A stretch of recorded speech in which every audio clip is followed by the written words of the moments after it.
주를 찬양할지라.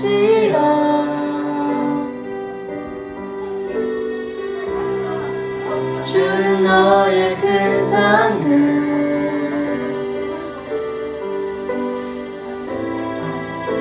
큰 도움이시라. 주의 얼굴 구할 때 주의 얼굴 구할 때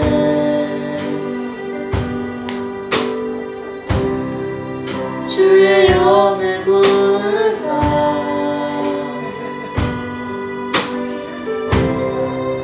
크신 사랑 안에서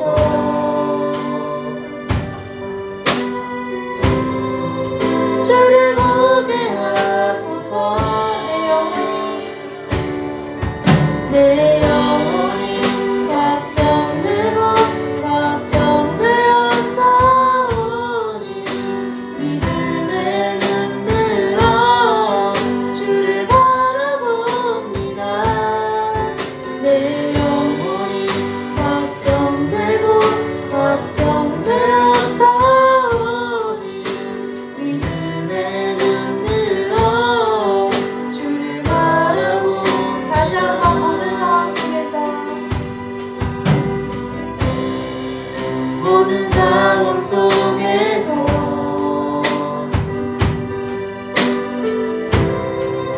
주를 찬양할지라.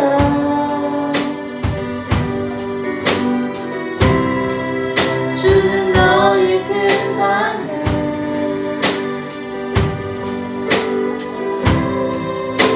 큰 도움이시라. 주의 얼굴 구할 때 주의 얼굴 구할 때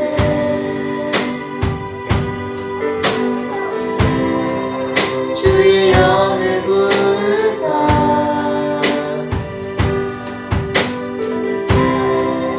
크신 사랑 안에서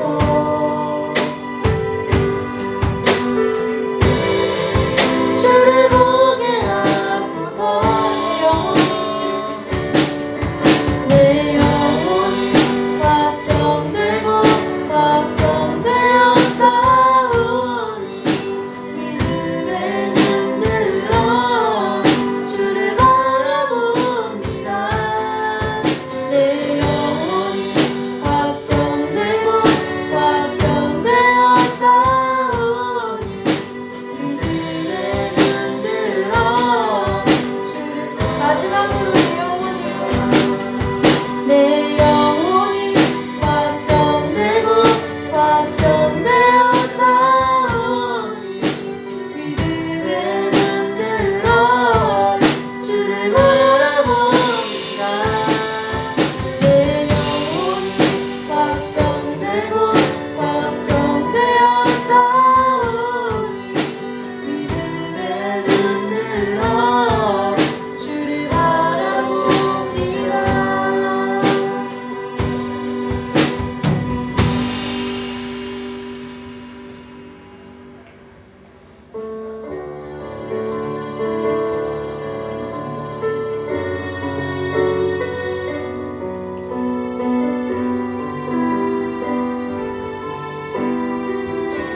나는 아무것도 아닙니다. 나는 아무것도 아닙니다. 주님의 사랑이 없으면 나는 아무것도 모릅니다. 주님의 지혜가 없으면.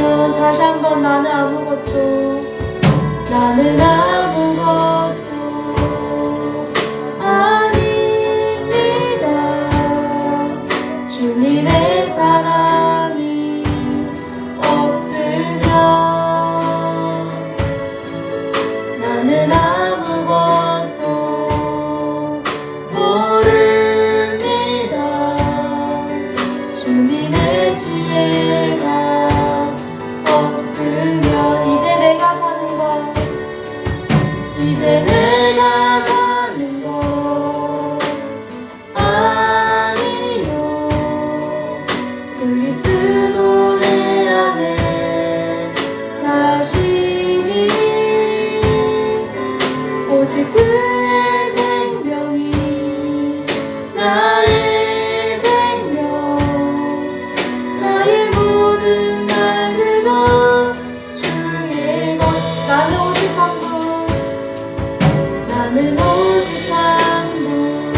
바랍니다. 나의 아버지, 나의 구원, 나의 주. 다시 한번 나는 아무것도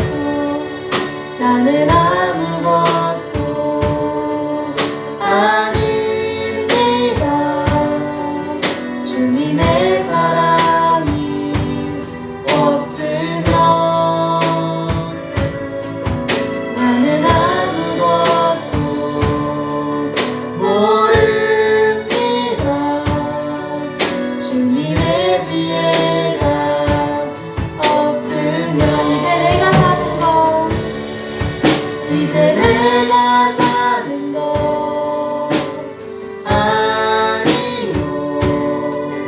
그리스도 내 안에 사시니 오직 그의 생명이 나의 생명, 나의 모든 말들어. 마지막으로 이제 내가 사는 것, 이제 내가 사는 것 아니요. 그리스도 내 안에 사시니 오직 그의 생명이 나의 생명, 나의 모든 날들도. 마지막으로 나는 오직 한 분 바랍니다. 나의 아버지, 나의 구원, 나의 주.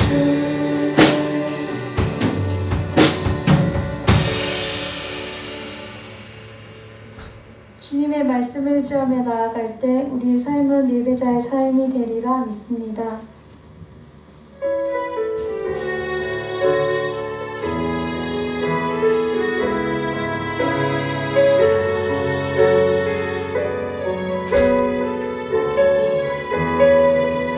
전능하신 나의 주, 전능하신 나의 주 하나님은 능치 못하실 일 전혀 없네. 우리의 모든 간구도, 우리의 모든 생각도, 우리의 모든 꿈과 모든 소망도 신실하신 나의 주 하나님은 우리의 모든 괴로움 바꿀 수 있네. 불가능한 일 행하시고 죽은 자를 일으키시니 그를 이길 자 아무도 없네. 주의 말씀을 지하여 깊은 곳에 금을 던져 오늘 그가 놀라운 일을 이루시는 것 보라. 주의 말씀을 지하여 믿음으로 금을 던져 믿는 자에게 능치 못함 없네. 다시 한번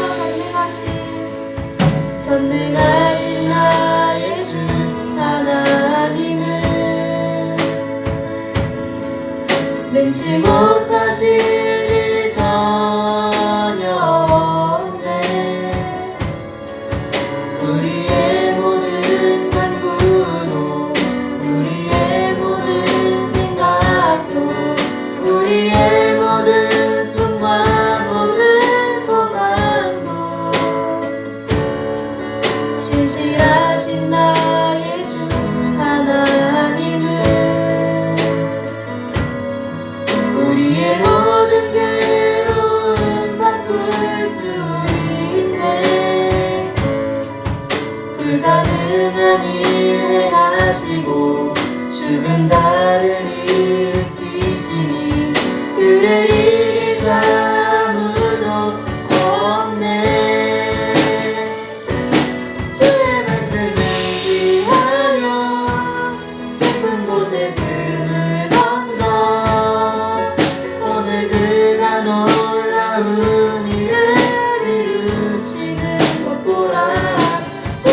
말씀을 의지하여 믿음으로 금을 던져 믿는 자에게 주의 마지막으로 주의 말씀을 의지하여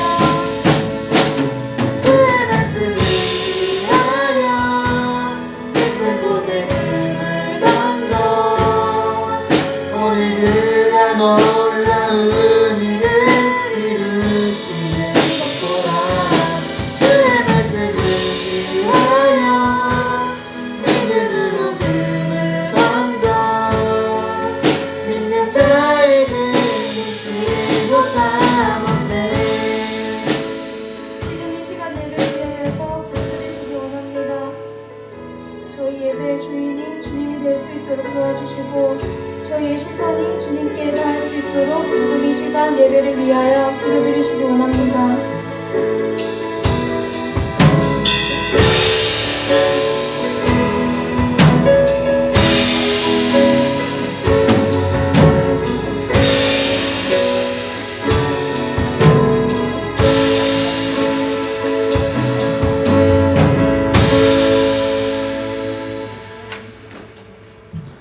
기도하겠습니다. 하나님 아버지 감사합니다. 오늘 우리를 하나님을 찬양하는 자리 그리고 기도하는 자리 예배하는 자리로 불러주시며 감사를 드립니다. 오늘 이 시간 우리가 하나님 앞에 예배를 올려드릴 때 우리의 마음이 온전히 주님만을 바라보고 주님의 말씀을 듣고 은혜 받고 돌아갈 수 있도록 주님이 인도하여 주시옵소서. 우리가 다른 것을 생각하지 않습니다. 이 예배 속에서 오직 예수 그리스도만 생각할 수 있도록 주님 마음 잡아 주시옵소서. 감사합니다 주님. 그리고 사랑합니다. 이 모든 말씀 사랑과 자비에 충만하신 예수 그리스도의 이름으로 기도드립니다. 아멘. 네, 먼저 우리의 신앙을 사도신경으로 고백하도록 하겠습니다. 나는 전능하신 아버지 하나님 천지의 창조주를 믿습니다. 나는 그의 유일하신 아들 우리 주 예수 그리스도를 믿습니다. 그는 성령으로 잉태되어 동정녀 마리아에서 나시고 본디오 빌라도에게 고난을 받아 십자가에 못 박혀 죽으시고 장사된 지 사흘 만에 죽은 자 가운데서 다시 살아나셨으며 하늘에 오르시어 전능하신 아버지 하나님 우편에 앉아 계시다가 거기로부터 살아있는 자와 죽은 자를 심판하러 오십니다. 나는 성령을 믿으며 거룩한 공교회와 성도의 교제와 죄를 용서받는 것과 몸의 부활과 영생을 믿습니다. 아멘. 네, 인사하는 시간 가지도록 하겠습니다. 옆사람과 인사하기 바랍니다. 여러분 반갑습니다.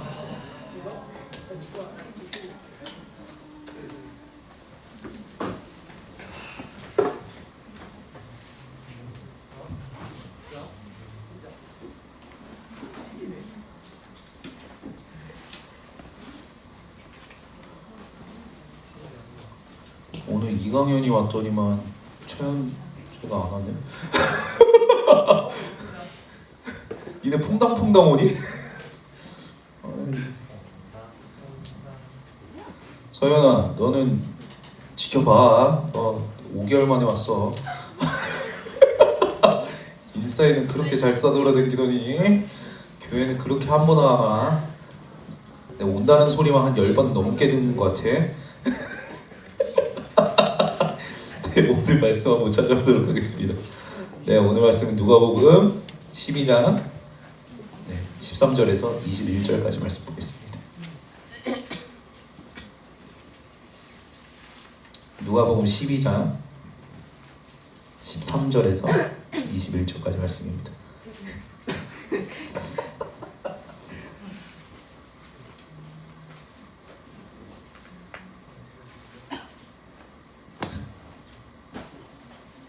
누가복음 12장 13절에서 21절까지 말씀 보겠습니다.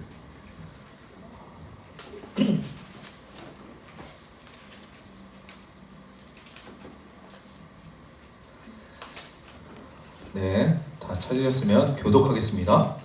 우리 중에 한 사람이 이르되 선생님 내 형을 명하여 유산을 나와 나누게 하소서 하니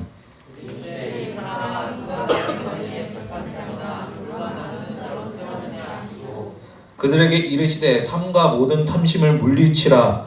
사람의 생명이 그 소유에 넉넉한 데 있지 아니하리라 하시고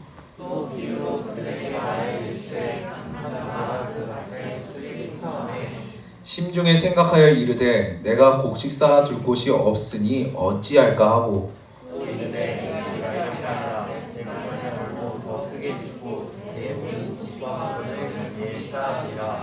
또 내가 내 영혼에게 이르되 영혼아 여러 해 쓸 물건을 많이 쌓아 두었으니 평안히 쉬고 먹고 마시고 즐거워하자 하리라 하되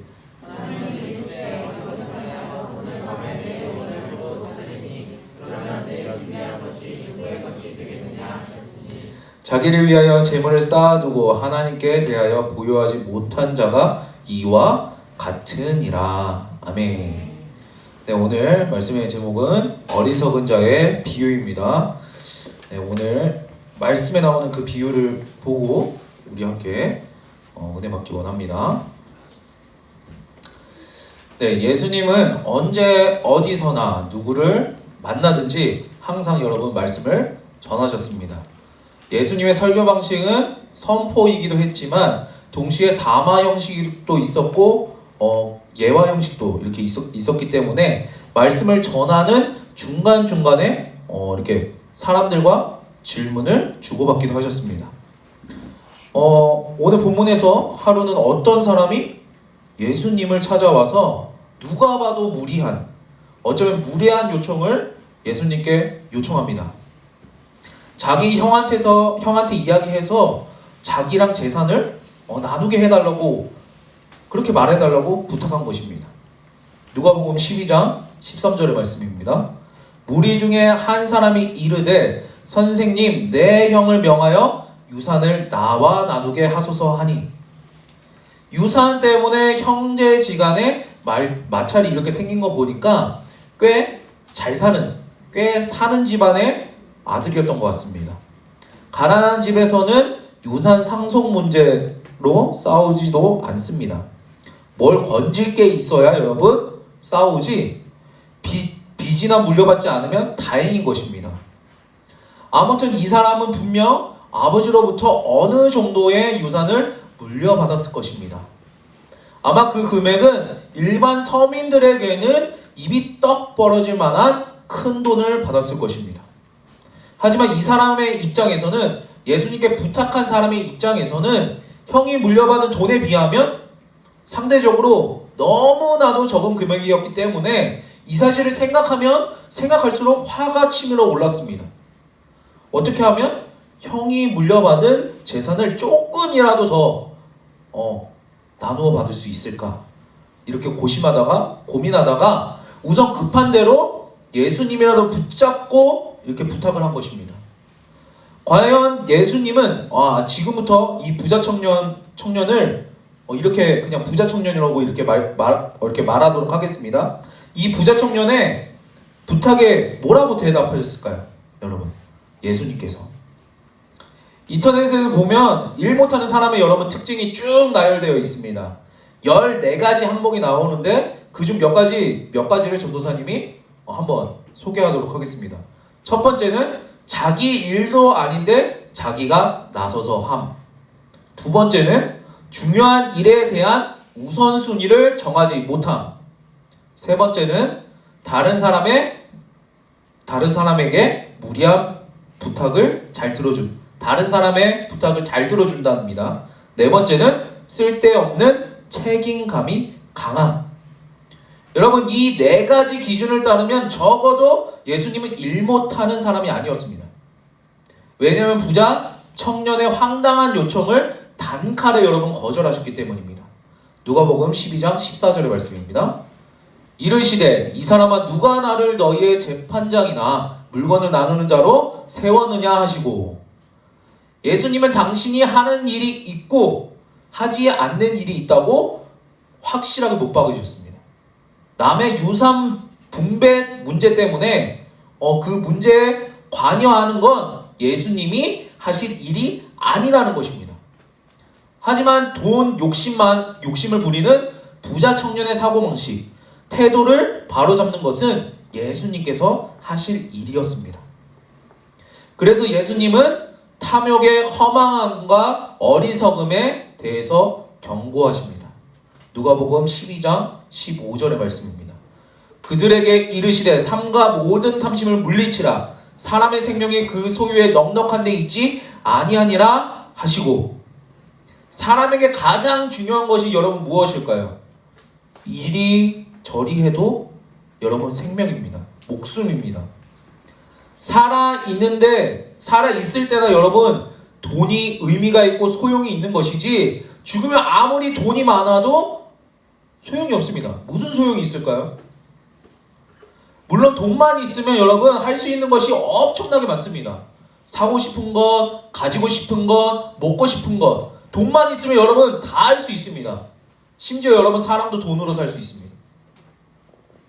하지만 아무리 돈이 많아도 결코 손댈 수 없는 것이 있습니다. 바로 여러분 생명입니다. 돈 많다고 안 죽는 거 아니고 돈 없다고 죽는 것도 아닙니다. 예수님의 말씀처럼 사람의 생명은 소유의 넉넉함에 여러분 달려있지 않습니다. 오는데 순서는 있어도 여러분 가는 데는 순서가 없습니다.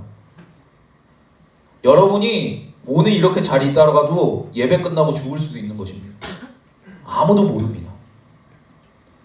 그래서 예수님은 가장 중요한 생명에는 관심을 두지도 않고 오로지 돈, 다르게 표현하면 탐심에만 몰두하는 부자 청년의 어리석음과 무모함을 깨우쳐 주시기 위해서 한 가지 비유를 이렇게 드십니다.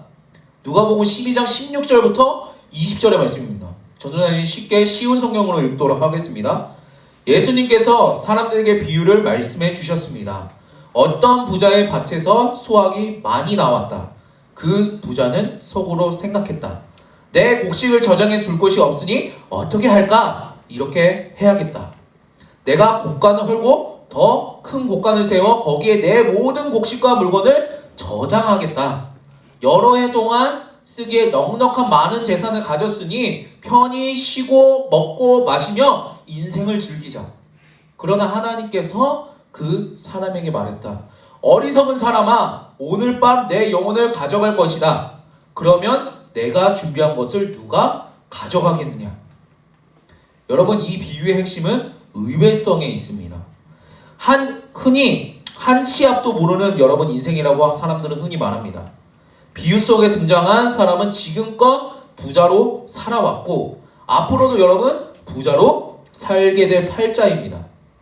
그동안 농사가 얼마나 잘 됐으면 곡간이 따로 여러분 있었을까요? 게다가 이번 해에도 또 풍년이 들어서 지금 있는 곡간으로는 부족할 지경이었습니다. 그래서 곡간을 헐고 더 크게 짓기로 마음먹었다고 오늘 비유에서 말하고 있습니다. 지극히 타당하고 합리적인 계획입니다. 우리가 볼 때는 곡간이 작으니까 헐고 짓는 거 당연하잖아요. 누구라도 그렇게 하지 않을까요, 여러분? 전도사님이라도 그렇게 할 것 같습니다. 그야말로 남 부러울 것이 없었습니다. 이 사람은 돈 때문에 벌벌 떨 일도 없었고 남은 일생 동안 떵떵거리면서 뭐든 하고 싶은 대로 마음껏 하면서 속 편하게 살기에 충분했습니다. 돈이 많았습니다. 아니 여러분, 차고 넘치는 정도였습니다. 그러니 콧노래가 절로 나올 만합니다. 하지만 하나님은 부자에게 만약 오늘 밤 전혀 예상하지 못했던 뜻밖의 일이 발생하면 그때에는 어떻게 할 거냐? 묻습니다. 여러분, 그게 뭐냐면 죽음입니다. 죽음. 누가복음 12장 20절의 말씀입니다. 하나님이 이르시되 어리석은 자여, 오늘 밤에 내 영혼을 도로 찾으리니 그러면 내 준비한 것이 누구의 것이 되겠느냐 하셨으니. 이 사람은 여러분 엄청난 부자입니다. 돈으로 뭐든 할 수 있습니다. 마음만 먹으면 하루아침에 곡간을 새로 지을 수 있는 정도입니다. 그런데 여러분, 그럼 뭐합니까? 그날 밤 숨을 거두면 이건 아무 소용이 없는 것입니다. 만약 이 부자가 그날 밤 자신이 죽는다는 것을 미리 알고 있었더라면 여러분 어떻게 했을까요? 그때도 곡간을 새로 지으려고 했을까요, 여러분? 아마 아닐 것입니다. 뒤집어 말하면 부자가 곳간을 새로 지으려고 한 이유는 그날 밤 숨을 거둘 것이라고 하는 그런 예상을 전혀 생각하지 않았기 때문입니다. 부자는 마치 영원히 살 것처럼, 적어도 자기가 예상한 만큼 수명을 누릴 수 있을 것처럼 여러분 행동했습니다. 그러나 이 부자에게도 한 치 앞도 모르는 인생은 예외 없이 적용될 것입니다. 그러면 부자가 기껏 세워두었던 모든 계획은 한순간에 다 수포로 돌아가게 되는 것입니다. 여러분 생각해 봅시다. 지금까지 곡식이 많아왔고 이제 더 많아졌고 앞으로 계속 많아질 추세라 곳간을 넓혔는데 공사를 마친 바로 그 날 밤에 세상을 떠나버린다면, 죽어버린다면 얼마나 여러분 허망한 일입니까? 만약 이렇게 허망한 일을 추진하는 사람이 있다면 어리석다라고 말할 수밖에 없을 것입니다. 비유 속에 여러분 등장하는 부자는 어리석었습니다. 예수님을 찾아온 부자 청년도 여러분 마찬가지로 어리석었습니다. 왜냐하면 언제 어떻게 사라질지 모르는 그 재물, 유산 상속의 마음을 쓰느라 정작 중요한 것, 생명을 주관하시는 하나님을 등한시했기 때문입니다. 한마디로 하나님을 쌩 깠기 때문입니다. 그래서 예수님은 비유를 마치면서 부자 청년을 향해서 너 역시 비유 속의 부자처럼 어리석음을 범하고 있다라고 날카롭게 꼬집으셨습니다. 누가복음 12장 20절과 21절의 말씀입니다. 어리석은 자여, 오늘 밤에 내 영혼을 도로 찾으리니 그러면 내 준비한 것이 누구의 것이 되겠느냐? 자기를 위하여 재물을 쌓아두고 하나님께 대하여 부유하지 못한 자가 이와 같으니라. 여기서 자기를 위하여 재물을 쌓아두고 하나님께 대하여 부유하지 못한 자를 이해하기 쉽게 의역하면 돈 모으는 데는 그렇게 현안이 되어 있으면서 하나님께서는 그거의 100분의 1, 하나님께는 그거의 100분의 1, 아니 1000분의 1도 신경 쓰지 않는 사람, 그런 뜻입니다. 하나님보다 돈이 좋은 겁니다. 예수님은 이런 사람을 두고 어리석은 자라고 말씀하십니다. 우리가 생각하는 어리석은 자는 어떤 사람입니까? 돈 많으면 어리석은 사람일까요? 하나님이 생각하는 어리석은 자랑 좀 많이 틀리죠. 근데 예수님은 어리석은 자를 이렇게 정의하십니다. 그렇다면 오늘 말씀을 통해서 우리는 어떤 교훈을 여러분 배울 수 있을까요? 첫 번째 교훈은 기도응답은 하나님이 주관하신다는 것입니다. 부자 청년이 예수님께 재산 상속 문제를 해결해달라고 이렇게 부탁했습니다. 하지만 예수님은 여러분 어떻게 하셨습니까? 단칼에 거절하십니다. 그건 예수님이 하실 수 있는 일이 아니었기 때문입니다. 우리도 예수님께 이런저런 부탁을 드립니다. 이 부탁을 다른 말로 하면 여러분 기도라고 할 수 있을 것입니다. 무슨 기도를 하든 그건 우리 마음입니다. 내 마음입니다. 부자 청년처럼 돈을 더 받게 해달라고 기도할 수도 있고, 아무튼 무슨 기도는 다 해도 됩니다. 아무리 시덥지 않은 허무맹랑한 기도라도 여러분 상관없습니다. 하지만 그 기도에 응답하시느냐 마느냐는 하나님의 주권에 달려있는 것입니다. 하나님 마음입니다. 하나님께서 당신의 선하신 뜻에 따라서 들어주실 만한 기도는 들어주실 것이고, 그렇지 않으면 여러분 거절하실 것입니다. 우리는 이 사실을 여러분 결코 잊어서는 안 됩니다. 만약 우리가 부자 청년처럼 순전히 자기 욕심을 채워달라고 기도한다면 당연하게, 너무나도 당연하게 하나님은 거절하실 것입니다. 야고보서 4장 2절과 3절은 이렇게 말하고 있습니다. 너희가 얻지 못함은 구하지 아니하기 때문이요, 구하여도 받지 못함은 정욕으로 쓰려고 잘못 구하기 때문이라. 잘못 구하기 때문입니다. 하지만 하나님의 뜻을 이루는데 쓰임받게 해달라고, 다른 사람에게 유익을 끼칠 수 있게 해달라고 여러분 기도한다면 하나님은 응답하실 것입니다. 왜냐하면 이런 기도는 하나님의 뜻에 부합하는 기도이기 때문입니다. 요한일서 5장 14절은 이렇게 말하고 있습니다. 우리말 성경으로 쉽게 이야기해드리도록 하겠습니다. 하나님을 향해 우리가 갖는 확신은 이것입니다. 곧 무엇이든지 우리가 그분의 뜻을 따라 구하면 하나님께서 우리가 구하는 것을 들어주신다는 것입니다. 그럼 우리는 어떻게 해야 될까요? 첫째, 무엇이든지 구해야 됩니다.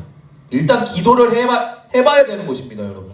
기도를 해야 하나님의 뜻을 따르든 말든 여러분 할 거 아닙니까? 하지만 여기서 머물러서는 안 됩니다. 첫 번째 단계에서 멈춰서는 안 됩니다. 둘째는 하나님의 뜻에 합당한 기도로 여러분 기도해야 되는 것입니다. 기도 제목이 여러분 성숙해져 가야 되는 것입니다. 그냥 1차적인 단계로 하나님 나 좋은 대학 보내주세요. 그건 1차적인 기도입니다. 그러나 그 좋은 대학교에 가서 하나님이 원하시는 그 뜻을 내가 공부하고 싶어요. 그리고 배우고 싶어요. 성숙해져 가는 것입니다. 여러분 1차원적인 기도로 마무리하지 마십시오. 그거는 어떻게 보면 내 욕심에서 비롯된 것입니다. 세 번째는 겸손하게 결과를 받아들여야 한다는 것입니다. 앞서 말했듯이 응답은 정적으로 하나님의 주권에 달린 것입니다. 하나님 마음입니다. 내 마음대로 될 수 없습니다. 쉽게 말해서 응답해주고 말고는 여러분 하나님 마음입니다. 그래서 때로는 내 욕심에 따르는 기도를 하는데도 들어주시는 경우가 있는가 하면 이건 정말 하나님의 뜻을 따르는 기도라고 생각했는데 응답되지 않은 경우도 있습니다. 종합하면 우리는 일단 기도하되 성숙한 기도로 나아가고 결과는 여러분 하나님께 맡겨야 되는 것입니다. 여러분 두 번째 교훈은 재물보다 하나님께 더 마음을 두어야 됩니다. 부자 청년의 가장 큰 문제점은 무엇이었습니까? 유산 상속에 관심을 둔 것입니다. 하나님께 관심을 둔 것이 아닙니다. 비유 속에 등장하는 부자 역시 그저 곳간을 넓히려고 한 것이 여러분 그것은 잘못이 아닙니다. 핵심은 어디에 마음을 두고 있느냐입니다. 부자 청년은 구원자 예수님을 만났지만 예수님이 주시는 영원한 생명에 대해서는 전혀 관심이 없었습니다. 비유의 부자도 마찬가지였습니다. 곡식을 쌓아두고 곳간을 넓힐 줄만 알았지 자신의 운명이 어떻게 될지는 전혀 신경 쓰지 않았습니다. 한마디로 그들은 여러분 어리석은 자입니다. 시편 14편 1절은 어리석은 자를 이렇게 정의합니다. 어리석은 자는 그의 마음에 이르기를 하나님이 없다 하는도다. 하나님이 없다 하는도다. 여러분들은 지금 마음을 어디에 두고 있습니까? 하나님께 마음을 두지 않는다면 하나님보다 다른 것에 더 혈안이 되어 있다면 모두 허망하고 어리석은 일이 됩니다. 사도 바울이 디모데를 위해서 보낸 편지 디모데전서 6장 17절에 이렇게 말합니다. 내가 이 세대에서 부한 자들을 명하여 마음을 높이지 말고 정함이 없는 재물에 소망을 두지 말고 오직 우리에게 모든 것을 후히 주사 누리게 하시는 하나님께 두며 우리는 그 무엇보다도 하나님께 여러분 마음을 두어야 됩니다. 마지막 세 번째 교훈입니다. 한 치 앞도 모르는 것이 여러분 인생이기 때문에 우리는 오직 하나님만 의지해야 됩니다. 이건 여러분 굳이 설명할 필요도 없습니다. 말 그대로입니다. 한 치 앞도 모르는 것이 여러분 인생입니다. 미안한 말이지만 우리는 이 세상의 주인공도 아니고 내 인생은 나의 것이 아닙니다. 우리의 인생을 주관하시고 인도하시는 분은 여러분 하나님이십니다. 혹시 지금 좋은 일이 있습니까? 너무 경거망동하면서 교만하지 말기 바랍니다. 혹시 여러분 지금 어려운 가운데 있습니까? 너무 낙심하지 말기를 바랍니다. 한 치 앞도 모르는 것이 여러분들의 인생입니다. 그저 하루하루 주님만 의지하면서 겸손하게 한 걸음 또 한 걸음씩 나아가면 여러분 그만입니다.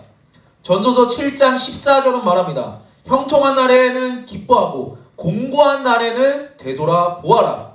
이 두 가지를 하나님이 병행하게 하사 사람이 그의 장래의 일을 능히 헤아려 알지 못하게 하셨느니라. 하나님이 알지 못하게 하셨습니다.